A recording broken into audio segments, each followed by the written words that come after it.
This is Robert Capuccio. Welcome to the Self-Help Antidote, a weekly dose of reason, perspective, and insight, where we challenge conventional thinking and explore authentic strategies and insights around personal transformation. Our commitment to you is to bring you some of the world's leading experts in the domains of fitness, wellness, coaching, and behavior change, separating fact from fallacy. Hey, Tiff. Hey, Bobby. I gotta work on my intros. I think they're just I the thought that one was inflections are perfect. kind of weird. Nah, I think it's just too much energy, too much intensity. I'm too keen. It's like I want it too badly. It's like I'm desperate for your approval with my enthusiastic greetings. I disgust myself sometimes in these intros. I think we have good middle bits. It's the beginning and the end. The end gets really awkward. We never know how to quite say goodbye. Just before we hit record, I already start having anxiety about the wrap up. Because the wrap up is completely abysmal. I mean, the English, they wrap up better than we do. Have you ever tried to wrap up a conversation with the English? Do you know what the problem is, though? Do you know? No. We'll hang shit on English in just a second. The problem is neither of us are really sure who's running the conversation, right? So we're fine on our own shows when there's us and a guest because it's like I'm driving. But when it's me and you, I don't think either of us know when we're done. No, because it's a very democratic podcast. Nobody's actually in charge. It's just it's a dance. It's a dance more than anything. You lead, I lead. We don't know who's leading. Sometimes one person trips over the other person's feet. We're clumsy. We're hoping no one's watching. We look like we're heavily intoxicated. Probably should have stayed home and just, had a cup of tea. But we're here and we're doing it valiantly. And to me, that's the point of the whole podcast. That's exactly how I would dance too. Like real. Well, the first time I ever went out dancing with my wife, so it was at this hotel. I forgot the name of the hotel. What was it? It was some really posh hotel, maybe the W Hotel in Lower Manhattan. Ooh. And we were having a graphic T-shirt party, which is kind of weird. But no, it was great because that's when I bought one of my favorite Minion shirts. I still have it to this day. And we rocked up and we were all dancing. My wife can move. And at one point, I think I was dancing on top of her feet or something. It was adorable. It was very early stages. We had just started dating a short while ago and we just went down. I don't know how that happened, but like she was just rocking it. And me, I was moving my body back and forth in what can only be described as convulsing. It's like, all right, he's having a seizure, but he still managed to stay upright. And that's kind of what I looked like. So, basically not thinking about me, I think just caring mostly about her own embarrassment. She was like, okay, come over here and just stand on my feet and we'll dance like that. And I'm like, oh yes, that's much less embarrassing for me anyway. So, and the night went really well. Got to see a lot of old friends. My friend Joanne Meneses, she threw the party. She is one of the coolest cats I've ever met. She was on my podcast once. She's one of the few people I've met that appreciate a fedora more than I do. What's a fedora? So a fedora is kind of like an old school hat. It's got a big brim. It's not like a twilby. People get confused between twilbies and fedoras. A twilby kind of looks like I don't like twilbies. Some people can pull them off, but they look kind of like toy hats where the brim's really short, where a fedora has kind of like a much longer brim and it kind of has indentations on the top. It's a cool hat to wear. I wear a fedora pretty well. I don't think everybody does. But if you wear it well, it looks really good. You could dress it up. You could dress it down.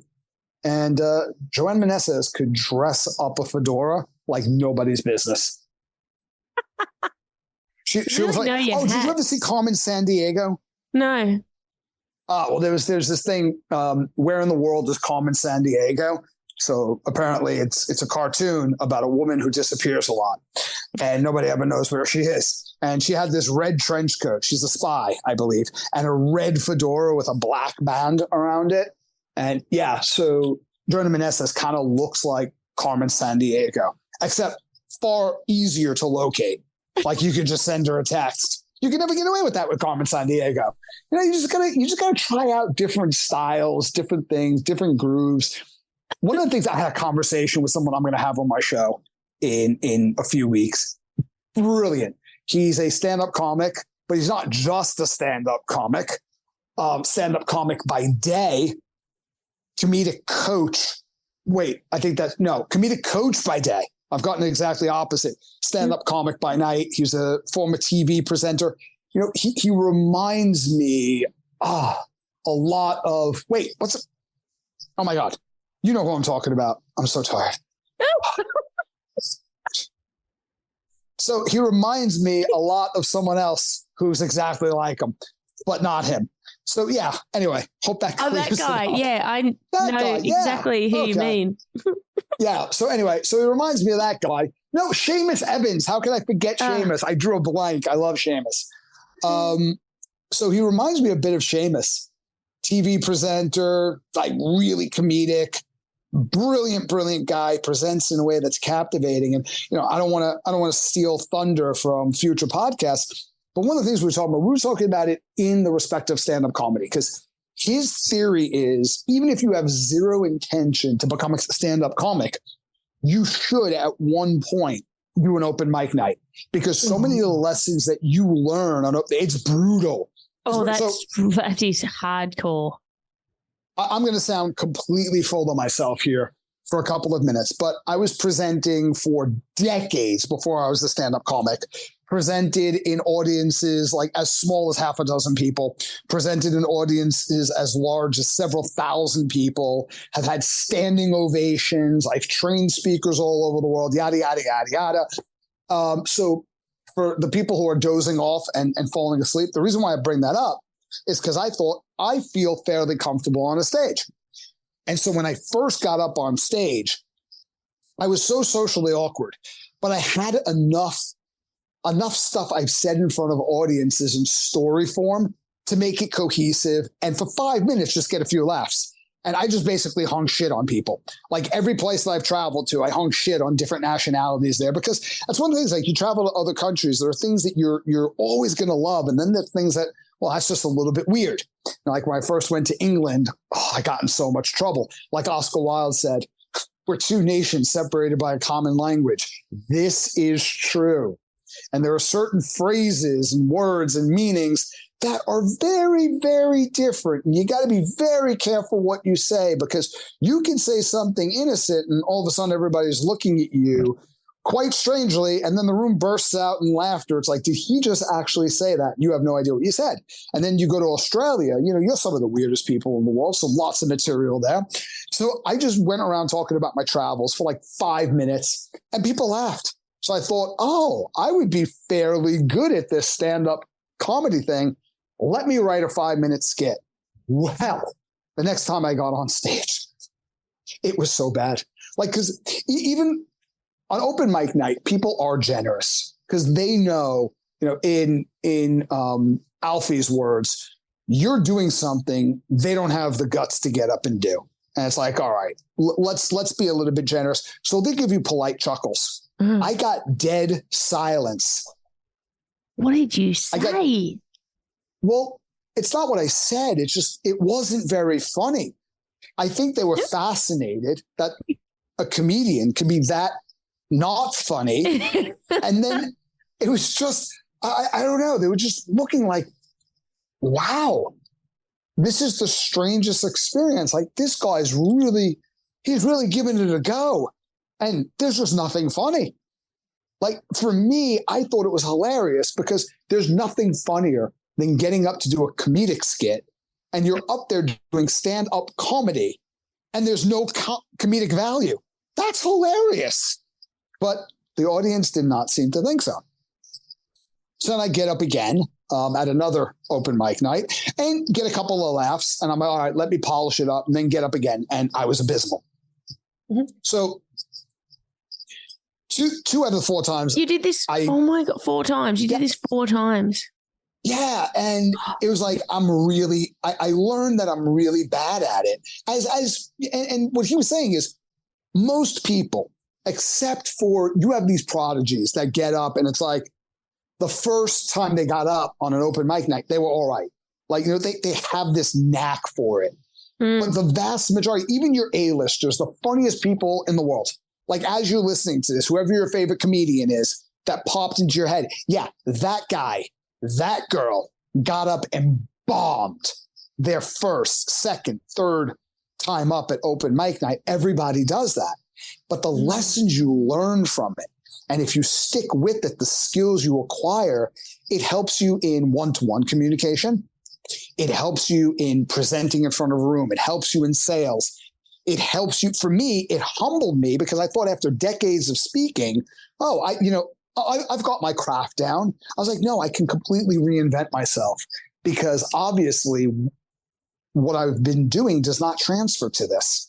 When I have a subject, I have context around it, it's easy to find something funny or present something in a way that the audience finds hilarious. But when you get up there for the sole purpose of people, open mic night, a lot of times they're not paying to see you, like there's a drink minimum or whatever. But if people are coming in, they're paying you to do nothing but be funny and not just drop one-liners, but make sense of it all, and have cohesion within your stories. And understand like how to deliver a punchline, how to set up the joke, and you don't do that. Well, now they're pissed because it's almost like hiring someone to clean your house and you come home and there's rubbish all over the floor. You're not going to be happy. It's the same thing. And he was like, everybody should try stuff that gets them out of their comfort zone. Well, so much in comedy is the delivery. I follow a few different comedians on socials and sometimes just sit and watch reels on them. I can't even remember who half of them are. But sometimes I think about the fact that it's their mannerisms and personality that is funny more than you could take those words and have somebody else say them and it wouldn't be funny. And I guess like everything, when you get into a new environment, so you get on stage and you're trying to be funny, your whole personality shifts a little bit because you're in a completely different environment and you're not feeling your natural self. So you're your natural self when you're presenting on stage. So it's really easy to be funny. It's really easy to be yourself. And that just takes time. It takes time getting comfortable with the fact that I've got to be that person whilst having adrenaline in my body because this is a terrifying situation. Yeah, I think that makes you, when you're over-focused on performance, that's what they would call in the performing arts and the public speaking world, choking. Yeah. Panicking is when you completely freeze. Choking is when you seem so rigid and inside your own head and everything seems so contrived because you're overthinking everything. Like some of my favorite comedians are situational comedians. I do have a deep appreciation for people like Jimmy Cole who can stand up there and deliver these one-liners brilliantly, and it is hilarious. But most of the people that, or Eddie Izzard, who could tell these historical stories, or take something like Star Wars, the Death Star Canteen, or Cake or Death, like talking about the Spanish Inquisition, and just make it absolutely hilarious. But also there's people like Dave Chappelle, Bill Burr, who are situational comedians, and it's not that they're delivering jokes that are funny. It's like, oh, he said that, that's so funny. It's discussing people and how they personally deal with weirdness of life that makes shit funny. So you're trying to be funny. It's the whole point of the job. Your audio's cutting out a little bit, Bobby. Damn, I hate that. See? And your audio cuts out. Must have been a disruption within my Wi-Fi. It must be. What else could it possibly be? So I just stopped breathing and then just like picked up as if I were breathing and finished what I would have said had I not stopped breathing a couple of seconds ago. Like, oh, it's my Wi-Fi. My Wi-Fi must have been cutting out. Yeah, thank you, Captain Obvious, for that great public service announcement. What did you learn? What benefited you from doing those gigs? One, I learned what it's like, or I relearned what it's like to have your ass handed to you on stage, to basically become rejected by an audience, go lick your wounds, feel really sorry for yourself for about 30 minutes, and then go, right, nothing bad happened. What can I learn from that? So I learned the value of putting yourself in really uncomfortable situations where the stakes are very low. So you don't basically lock yourself up and experience paralysis by analysis because your stress hormone levels are so high, you can't perform. And the next time you do that, you have that conditioned response. And then you wind up getting into a vicious cycle where you suck at something. So you get up in front of an audience, it doesn't feel good when you don't get one single laugh, especially in an environment where, like I said earlier, they're being polite. They know you're doing an open mic night. You're an amateur. They're going to laugh politely. You get these polite chuckles. 2 out of the 4 times, I didn't even get that. That's how absolutely bad I was. And I'm somebody who can step out in front of an audience and make them laugh uproariously on command. I can make them tear up. I can make them feel, because I've done it so many times. And I'm so invested in my content that there's so much vulnerability and honesty and authenticity that comes across where, again, like you said, I'm in a totally different environment. Yeah. But if you do that at work, like let's say my company sends me out and I give the worst presentation, there are consequences. And I'm not saying I'm going to get sacked for that, but there's going to be a meeting. Like what happened? I remember in Singapore, I worked on this all-day presentation and I went up there and I presented my heart out and they were laughing all day. And the audience, there was tons of laughter and there was applause. And then on the evals, you get rated from 1 to 10. 10, this was the best presentation you've ever seen. In Singapore, nobody rates anybody a 10. So I wasn't expecting that. 1 was, this was like, you know, the worst presentation you've actually sat through? Mm-hmm. 1 is worse than that. 80% of the room gave me a 1. Oh, because I had violated certain social norms without realizing it. And I was thinking about, because everybody gave me advice. Oh, when you go up there, you got to do this. And if you don't do that. So I was trying to make everyone happy rather than getting up and presenting what I felt they needed to know in a way I felt they needed to know it. And I didn't share my personal story. So I was asking them to be vulnerable, government employees, in an environment where they're usually not comfortable feeling vulnerable. And I never talked about how I got there. That's what my boss, Tekian, had said to me, where he had said, well, you were offensive because you ask us to be open, but you're not open. You didn't even introduce yourself. It's like, what do you mean? I introduced myself. You know, Michelle came up. That was the head of IOM who was out there representing. He introduced me. He's like, no, not your name and title. You know, it's like I introduced like name, rank, serial number. Dude, you're not a POW. It's like, get up there and talk about who you really are. Like, why are you there? Why does this mean a lot to you? Rather than you're just trying to come in and tell us something about, you know, behavior change. That's offensive. But there were serious consequences. We had to have meetings. We had to regroup. People were disappointed. So we had to do it all over again. And if we didn't nail that one, which we did, nobody would have wanted to go to anything anymore. And that would have cost us money. So, but at the end of the night with stand-up comedy, the worst you're going to do is feel bad. And if you could dust yourself off and go, right, I'm going to get up on stage as soon as possible and do that again, it teaches you resilience related to your craft.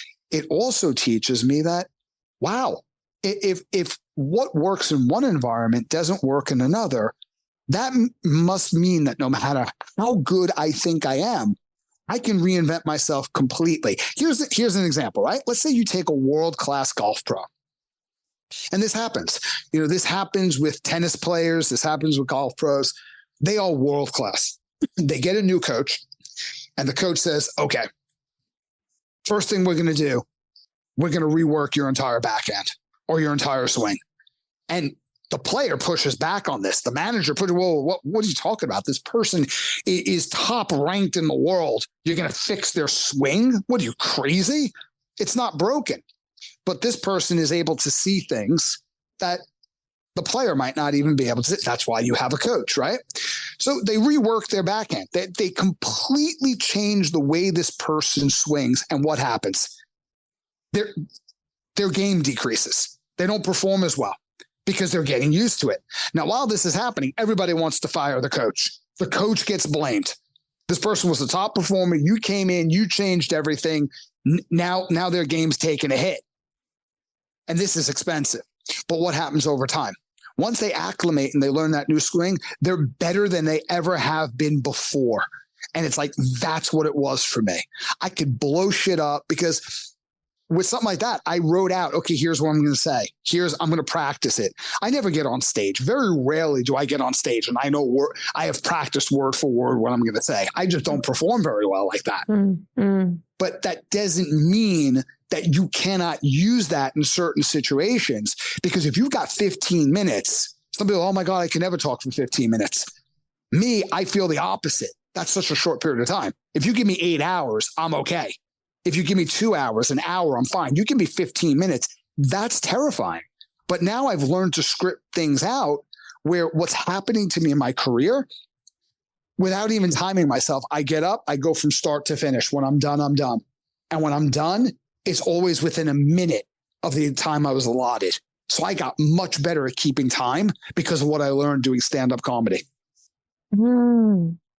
Test yourself in low stakes environment on everything. You want to get good at something, challenge yourself where there aren't consequences, where you'll lose your job, you'll lose your career. I'm so proud of you for doing that, because every time you say low stakes environment, I almost get a spike of anxiety thinking about it, because I'm like, everyone listening is going, that is not low stakes. That is terrifying. But it's so true. If we put that exact context around any other skill development thing, and it's not so terrifying to be the shittest at something. Like, go play a sport that you've never played and you're not an athletic person and you've never trained before, and you go and play a sport and you're the worst. It's like, oh, well, but I'm going to keep going because I might get better. When you put yourself on a stage for a stand-up comedy gig and you fail and you're the worst, you're like, how we wrap so much around that. Well, it hurts because rejection is one of our most basic human fears, because if you get rejected today, screw it. I'm going to unfriend you on Facebook and I'll go find a new friend. Where if you've got unfriended from the tribe 20,000 years ago, you had about 24 hours to live. Oof. So basically being ostracized from the tribe was a brutal death sentence. They just didn't want to bother wasting the energy doing it themselves. So rather than stoning you, they sent you out to an environment where something big and hairy was going to rip you to pieces within a day, or you were going to starve. So rejection is real. And I don't want to downplay that, but it's only how you represent it in your mind, where if you're like, I'm going to have fun, I'm going to experiment, I'm going to see what works. And I expect they're either going to kind of like it or they're going to hate it. Well, you're prepared for that. And if they really like it, my God, that's a major dopamine hit because you perform so much better than your expectations. But it's not like I'm going to come into the office and my boss is going to go, hey, Capuccio, can I talk to you? My boss doesn't refer to me as Capuccio. Capuccio. So my boss, she's not going to call me into her office and go, so the other night we had a customer in the comedy club. You didn't know this, but we heard you were shit. We're going to have to let you go. This was embarrassing.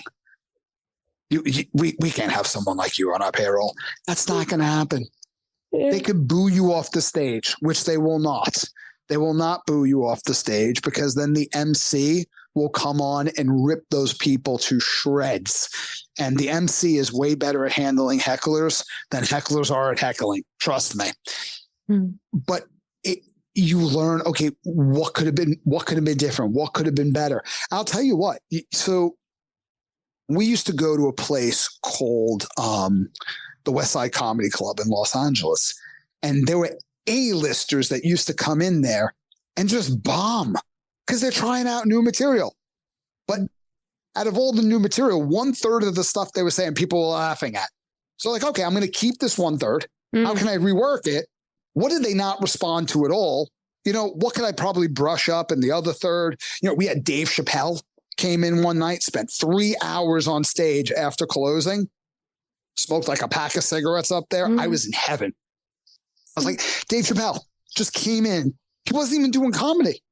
He just came up there and started talking to us because he just wanted to see probably, well, what was the audience responsive to? And that probably made it into a show. So it's like they're always doing this stuff. You got to get over that, fear of rejection, because if somebody like Dave Chappelle is still rocking up and trying out new material, you're going to go through this and you're going to do that in your everyday life. If you miss enough sales, that impacts your income. It impacts your family. You get up an open mic night. Yeah, it hurts, but it's painful enough that it gets you to pay attention. But you're not going to lose anything, especially if you have no interest in being a comedian. David Alan Grier, he was there one night, him and Amy. David Alan Grier, I was passing through the green room just to, like, at the end of the night, I just went in there to, like, thank him because he was bantering with Amy from the stage, and, like, she loved it. She loves David Alan Grier. And it's kind of hard not to. So he got up on stage and she just, I don't think she meant to do this, but she screamed. She's like, ah! And he looked at her, he's like, that's right, baby. It's me. And they just started, like, they got on really well. So I went there and I was like, thank you, by the way. You really made a difference in our night, whatever. And he just looked at me and he said, so when are you going to marry that girl? I was like, and because I think, in the show, I was like, oh, this is my girlfriend. I said, yeah, you need to marry her. So thank you, David Alan Grier. I would have married her anyway. I'm not saying that David Alan Grier is the only reason, but he did give an endorsement. So, but you had a lot of big names come through there and they try stuff. So why not? Why not do that in that environment? And it's not just about stand-up comedy, because I'm going to talk about this in a few weeks on my podcast from someone who really knows about it a lot better than I do. Alfie Wharton is brilliant, but I'm not saying try stuff you hate. Like I don't want to be like your dad, like, all right, you hate broccoli. Well, you got to try it. How do you know you like it how do you know you don't like it if you don't try it? Like there are certain things I just would never want to try because I have no interest. But if you do have an interest in something, like for me taking improv, I had an interest in it. I didn't want to be an improvisational performer or actor, if you will, because improv is acting. But I wound up getting coached by one of the greatest improv coaches in the world because I took a class that was really hard for me because I just wanted to work on my craft. And sometimes you got to do something not only challenging, you got to do something different, do something novel. Yeah. I almost want to challenge you on that. The comment you said about not doing something that you don't like, because when I did that improv course, and that came about because, look, it piqued my interest, but not because I was interested in it at all, but because of kind of the metaphoric gains I could see after the conversation that I'd had on improv. And same with swimming. At this stage, I hate swimming because I got to the point where I had to start learning to do the breathing, and because I've never done it, it's a real challenge for me. And I'm at this sticking point of hating it. Prior to that, I didn't have an interest in it at all. I did it for a reason. I needed to tick a box for something, and so I needed to be able to swim. So I went and got actual lessons, and I got this glimpse of. I get these glimpses of where the value of this is for me, but also this different environment. And when I step into a completely different environment, it's such a reminder of the echo chamber that we live in. It's such a reminder that we're stuck in the routine and this identity of who we think we are. And up until the point where I get the shits with the breathing, there's a lot about the act of swimming that I think is really beneficial. And I will continue to go at some point when life permits again, because I'm just a little bit busy at the moment. But I will go back and get over that hump and finish learning that new skill. And that never came from an interest. In fact, I was like, I'm going to hate this from the get-go. I wasn't excited at all. I just needed to be able to do it. So yeah, I definitely challenge, and I would. I don't disagree with you. Go ahead. I don't disagree with you. I would also say that if I hadn't have raised my hand to do a 12-week boxing challenge and told the whole bloody world I was doing it, if I didn't sign up for that, within a week of starting the training, I would have pulled out. There was so much discomfort. There was so much of, the uncomfortable, the anxiety, the nerves, the self-talk, the consequences. There are consequences to everything, and consequences don't necessarily mean bad things. They just mean discomfort, which is growth. I wouldn't have continued to box, and boxing has been my greatest passion, my greatest teacher, my greatest opportunity for growth and self-awareness, not just in personal, but also in my professional life. So thank God for that. I think there's a lot of merit and there's a lot of value and truth to your statement. You said something that I think is really important. I just think I'm wired differently. If I don't have any interest, I know I'm going to suck at something, and I don't think there's going to be a lot of transference. For example, knitting is really valuable. Like, who doesn't like a freshly knit jumper? I mean, look at Bridget Jones. She lived for it. And I still would never spend even 3 minutes knitting. All right, even if it was like a skill. You know what I mean? So it's like there has to be this innate interest. And I know not everybody disagrees with me. Not everybody agrees with me. You disagree with me a little bit. And guess what? I think you're right as well. I see value in your perspective. It's just the way I am. But there are plenty of things that don't have. I want to get back to something you said, but here's an example. So I was in Melbourne, and I was doing kind of like a pre-event seminar. It was like one of these meeting of the minds things. I was at Philax. I don't know if that means anything to a lot of our listeners. And there was a guy who got up on stage and he was talking about, look, I don't waste any time reading anything that is not pertaining to my profession. I read physiology. I read functional anatomy. He's like, don't waste your time reading fiction, reading novels. That is a waste of time. And I'm sitting there going, hold on. Okay, I get what you're saying. But the more you expand your depth and breadth of experience through reading, novels create, it's every novel has some element of the hero's journey. There are patterns and there are ideas that are communicated that now you have more connections when you go back to your anatomy. And how do I use this? How do I explain this? How do I connect this to other people who don't spend 6 hours a day reading these types of books? You have so many more tools to work with. So my take on it was, yes, read that next anatomy book, but read that next novel, read that next biography from someone you really respect. Go ahead and read a scientific book on something that you absolutely have nothing to do with in your profession. And it's like, if you have a love of learning, if you have a love of reading, don't limit yourself to just what myopically pertains to your profession, because some of the greatest lessons we learn are from novels, are from fiction, because we could suspend our disbelief. So all of our biases and filters, we can lower them a little bit. Like when people ask me all the time, and this question, this isn't one of those, people ask me and nobody's ever asked me. I'm just saying that so I can make my point. People literally, when you're a presenter, ask you, what's your favorite book? What book should I read? One book that I constantly recommend, and people look at me like I've got 27 heads and I just got out of a little tiny spaceship, is Wicked, The Life and Times of the Wicked Witch of the West. because it's a book. It's a book about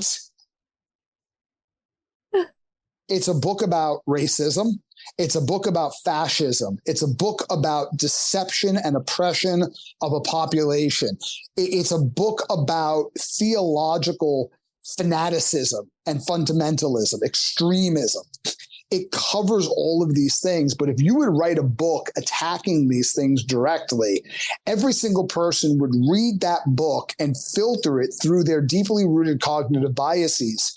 But if you're creating it around a green woman who was born with the wrong color skin, so people were very suspicious of her. She was a hybrid, so she was half human, half Aussian, I think, or half Aussie, probably. So she was half Australian, basically, half human. No, wait, that's a horrible thing to say. But anyway, you get what I'm trying to say. She was an Aussian or an Aussie.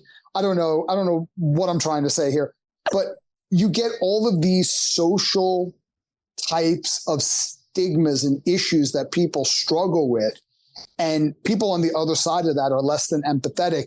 But when you package it fictitiously, you start to identify with her because you're not threatened by your own deeply rooted biases and conditioned thinking. And that is the power. That's the power of novels. You know, last time we spoke, we talked about that book, The 48 Laws of Power. Yes. And I said I'd bought it yonks ago and couldn't listen to it, so I gave it a crack. And Bobby, I couldn't listen to it. I can't listen to it.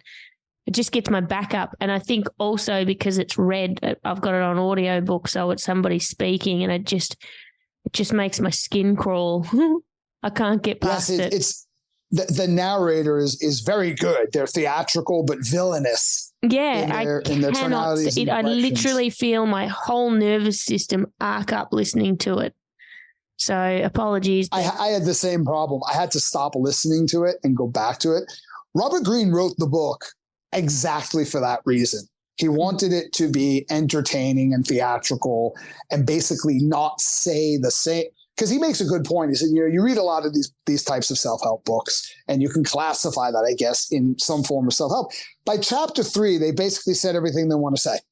And then it's like you're reading this, and I know I've read a lot of books like this. They're just regurgitating the same ideas with different stories. So I didn't want that. I wanted something where there was insight in every single chapter. And he wrote it that way. He wasn't advocating for that. It's more of a warning. Number one. And second, he was kind of writing it that way just to engage the reader. So I think it's a brilliantly written book. If you take it at face value, though, it shifts from being really wise to being completely diabolical to being absurdly hilarious. Like, could you imagine somebody living exactly like that? But there are people who pull that shit, and it's just naturally who they are. Because like when I first read that, I think we talked about this. I thought he was, oh my God, this must be the loneliest and most evil guy on the planet. And then I started listening to his interviews, and I was like, wow, this guy's anything but. He is a deeply sensitive and empathetic, deep thinker who was appalled at what he saw and how people were treated. And he thought, people need to understand this dynamic. They need to be aware of it and be able to recognize it. And it's sometimes, I've heard interviewers accuse him of having kind of like a dark perspective on life, but I think he has an honest and sobering perspective. I don't think he's a dark person or a negative person.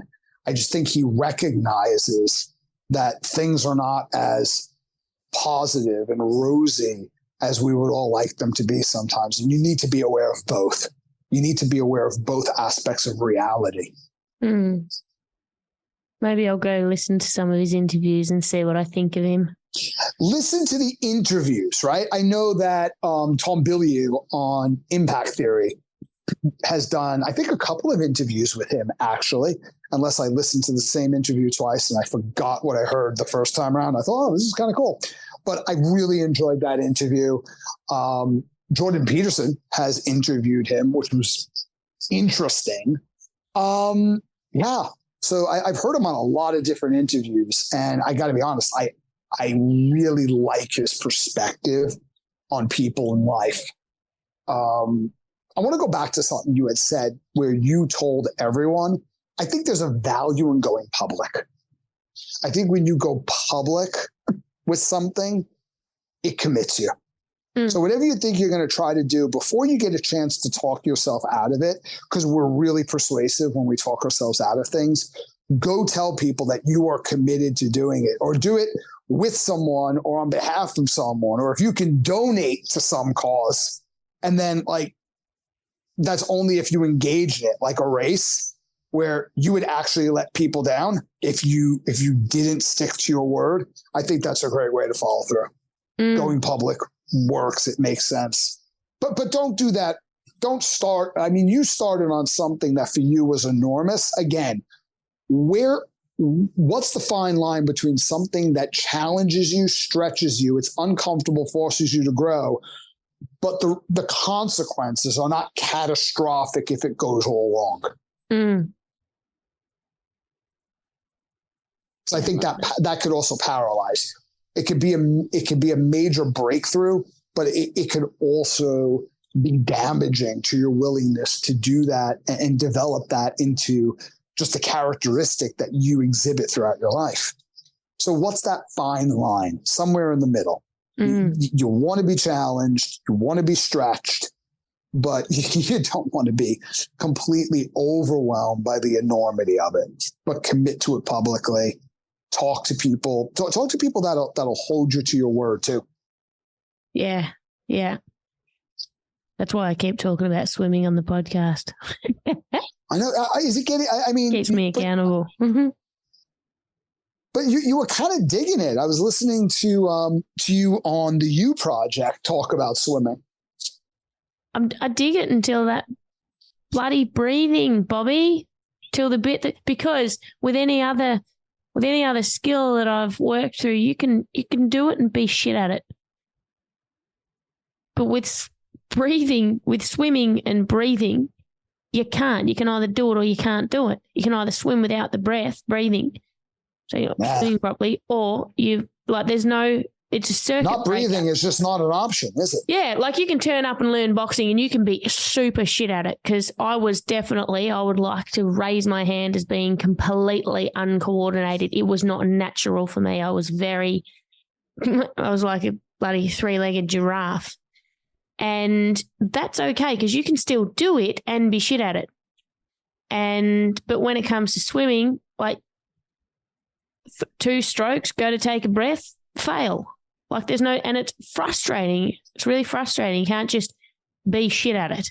So it's getting past that sticking point of that. So it's really challenging. And for me, it's so much of swimming. I love it because learning boxing and understanding breathing and tension in the body and movement and awareness, all of those things, they're really beneficial, but they're kind of, so many of them are the polar opposite in boxing that they are in swimming. So the breath, for example, they use the breath with a forced exhalation out of the mouth, whereas you have to exhale through your nose and when you're swimming, and very lightly. I exhale too much, especially myself, because I don't have a lot of body fat.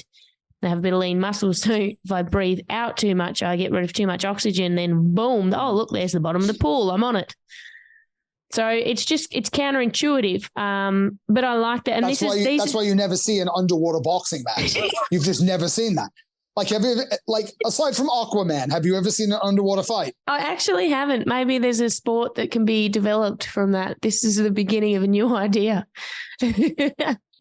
But this was part of what I loved about it, was when I was first learning the technique of the strokes, and I went from it was like 6 strokes, see how far you get as a baseline. And then we learned a little bit about body positioning and doing the strokes. And I did 6 strokes, and I feel like I nearly doubled the distance that I went. But the thing I felt was this complete, it was almost like a feeling of doing yoga. I was so extremely relaxed and there was no force. I was just gliding myself through the water with no intensity. And that was a beautiful feeling.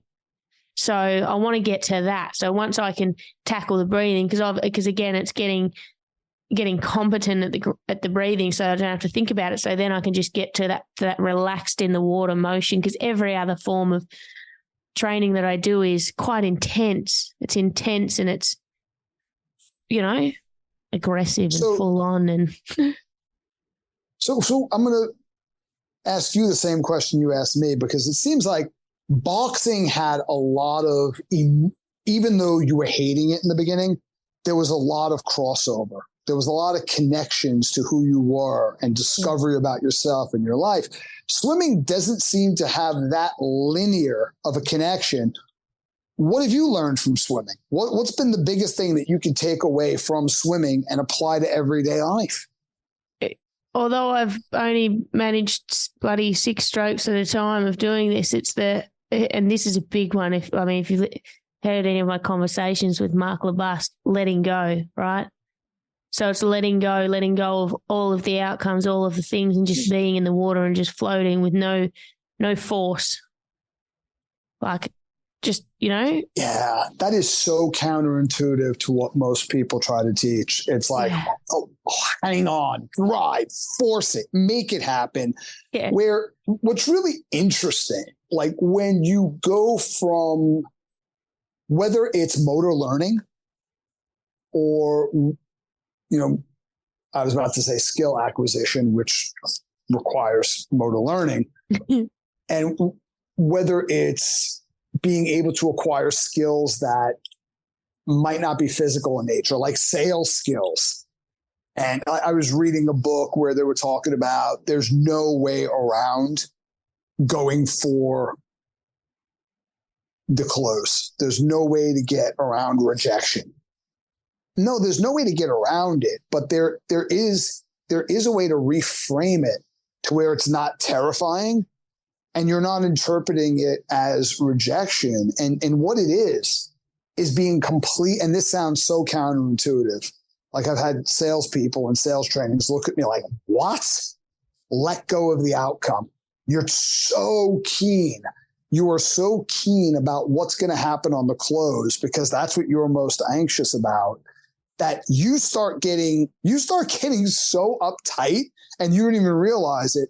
You make people feel weird. You're freaking them out. And I remember when I was being trained by somebody in sales, I thought he was kind of a dickhead the first couple of workshops, because people go, well, what about this objection? And he would just look at him and go, I don't know. I don't get that objection. Next question. Well, what about that objection? I don't know. I don't get that objection. And I'm like, we're kind of paying a lot of money to be here. You might want to answer the questions. And then towards the end of this 3-day intensive, he was kind of like, I guarantee you the objection you get most is the one that you fear most. Because when you get to the point in the sale where you're anticipating it, it's your behavior that changed. And somebody gets very anxious. Like, you sit down to have dinner with someone and they're just really uncomfortable. And next thing you know, you're feeling uncomfortable. That's one aspect of it. Second aspect of it is if you're constantly focused on the close, you're not with that person. You're not asking questions. You're not listening to them. You're not reflecting. And you're probably over talking. I know I'm not one to criticize, but in a sale situation, I don't talk very much, which sounds hard to believe.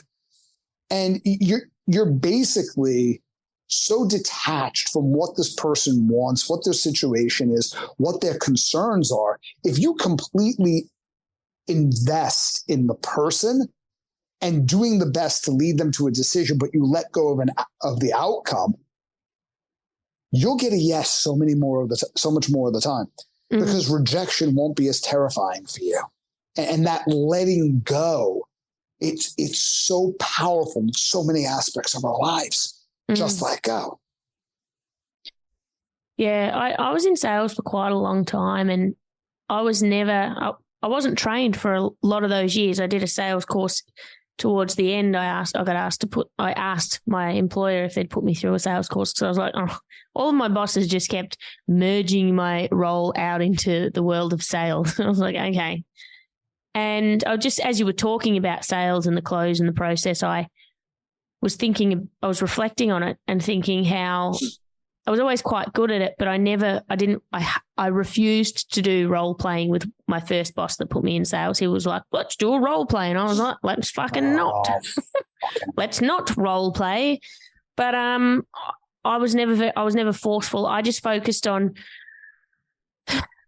building connection and showing up and being a great source of information for people, and maybe to the detriment of sales. But as I was thinking about that when you were talking, I was thinking about how I grew up and my childhood and what happened in terms of, being forced into things that I didn't really want to do, and have them framed as things that, that I would want to do.